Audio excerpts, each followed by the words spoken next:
Let's start today's topic guys, risk adjusted returns. इसके ऊपर में गारंटीड क्वेश्चन आने वाला है आपको एग्जाम में। कैसे क्वेश्चन आएंगे वो बाद में देखेंगे, पहले कंसेप्ट समझते हैं। बहुत आसान है। देखिए, रिस्क लेके फंड मैनेजर ने कितना रिटर्न जनरेट करके दिया। मैं आपको एक एग्जांपल बताता हूँ कि हमने ऑलरेडी देखा था एग्जांपल कि मैंने एक म्यूचुअल फंड में पैसे डाले, उसने 18% रिटर्न दिया। मेरे सारे दोस्तों ने जहाँ पे पैसे डाले उनमें 40-40 40-40% रिटर्न आया। तो इसको कंपेयर नहीं कर सकते, क्योंकि मेरे फंड मैनेजर ने शायद कम रिस्क लिया होगा और उनका जो फंड मैनेजर है उसने बहुत एग्रेसिवली स्मॉल कैप शेयर्स में डाला होगा।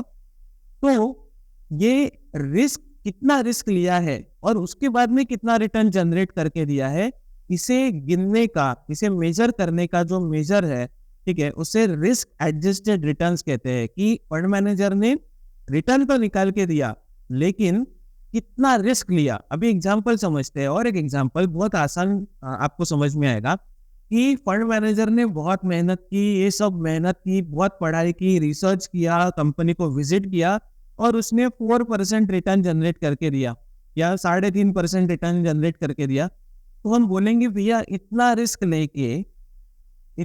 लेके क्या फायदा। अगर हम सेविंग अकाउंट में रख देते तो शायद 3.5% आराम से मिल जाता। तो इतना रिस्क लेने की जरूरत ही नहीं थी, ठीक है। तो इतना रिस्क लेने की जरूरत ही नहीं थी। तो आपने रिस्क लिया, लेकिन रिस्क लेने के बाद में अगर रिटर्न जनरेट करके दिया है तो हम बोलेंगे कि उस रिस्क का हमें रिवार्ड मिला है। तो उसे रिस्क गिनने का जो मेजर है उसको रिस्क एडजस्टेड रिटर्न के मेजर्स कहते हैं। वो 3 है, ठीक है।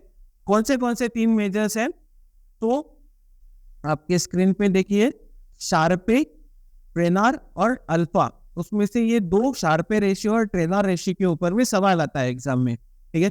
So risk adjusted return, Sharpe ratio, trainer ratio और अल्फा रेशियो। विलियम शार्पे नाम के एक इंसान थे, उन्होंने ये शार्पे रेशियो बनाया, तो ये शार्पे उनके नाम पे रख दिया। वो हमारे लिए एग्जाम के लिए इंपॉर्टेंट नहीं है।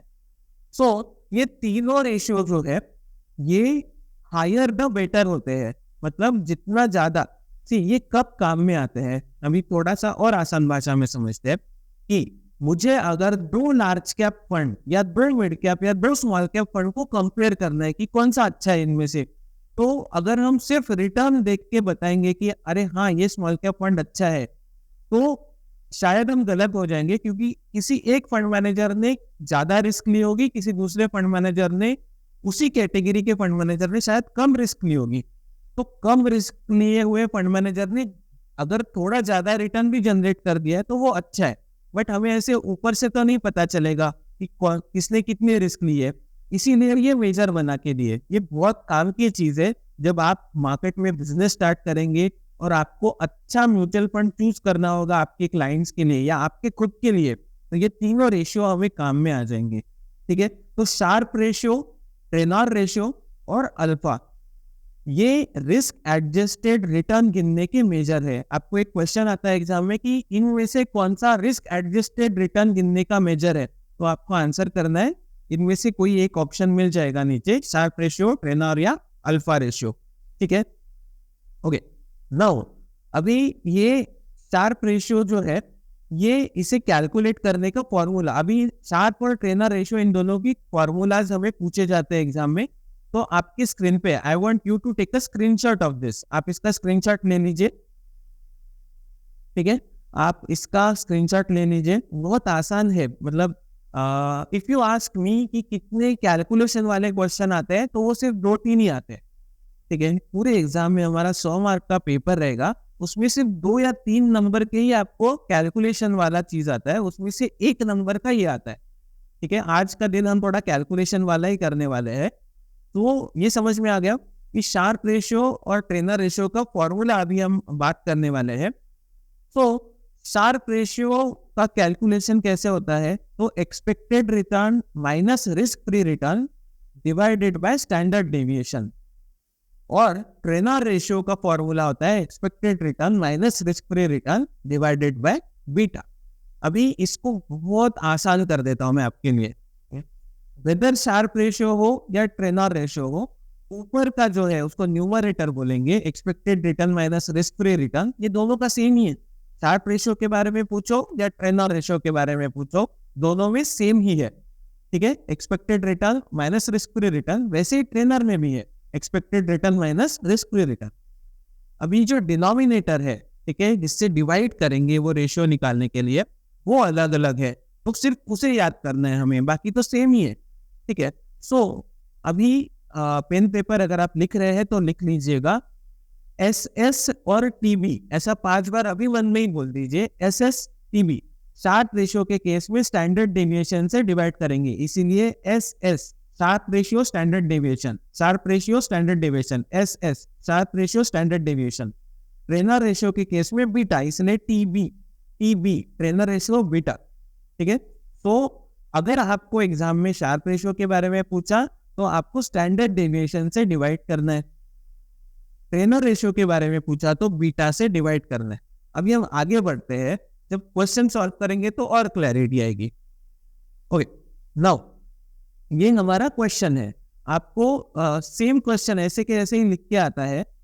If a risk free return is 5% and a scheme with a standard deviation of 0.5% earn a return of 7%, मतलब स्कीम रिटर्न जो है उसको ही एक्सपेक्टेड रिटर्न बोलते हैं। तो स्कीम के रिटर्न, स्कीम ने कितना जनरेट किया, 7%। ओके, रिस्क फ्री रिटर्न मतलब कुछ भी मेहनत नहीं करता अगर फंड मैनेजर, अगर सेविंग अकाउंट में रहने देता, हमारे केस में अभी हम एफडी बोलेंगे, जनरली ट्रेजरी बिल्स का रिटर्न कैलकुलेट लेते हैं रिस्क फ्री रिटर्न, क्योंकि वहां पे कोई रिस्क नहीं है ऐसा माना जाता है। It is backed by government, आप उनको पैसा दे दो, उन्होंने जो भी बोला है उतना पूरा पैसा आपको मिल जाएगा, ठीक है। तो उसको रिस्क फ्री रिटर्न की, कुछ भी रिस्क नहीं लेंगे तो 5% मिल जाएगा, उसके ऊपर आपने कितना निकाल के दिया वो मैटर करेगा हमारे लिए, ठीक है। तो risk free return is 5%, scheme का return is 7% and standard deviation is 0.5%। सब लोग आपका मोबाइल का कैलकुलेटर निकालिए, I want you to calculate this, ठीक है। तो 7% शार्प रेशियो कैसे कैलकुलेट होगा, एक्सपेक्टेड रिटर्न या scheme return minus risk free return, मतलब 7% माइनस 5% विच इज 2%, ठीक है।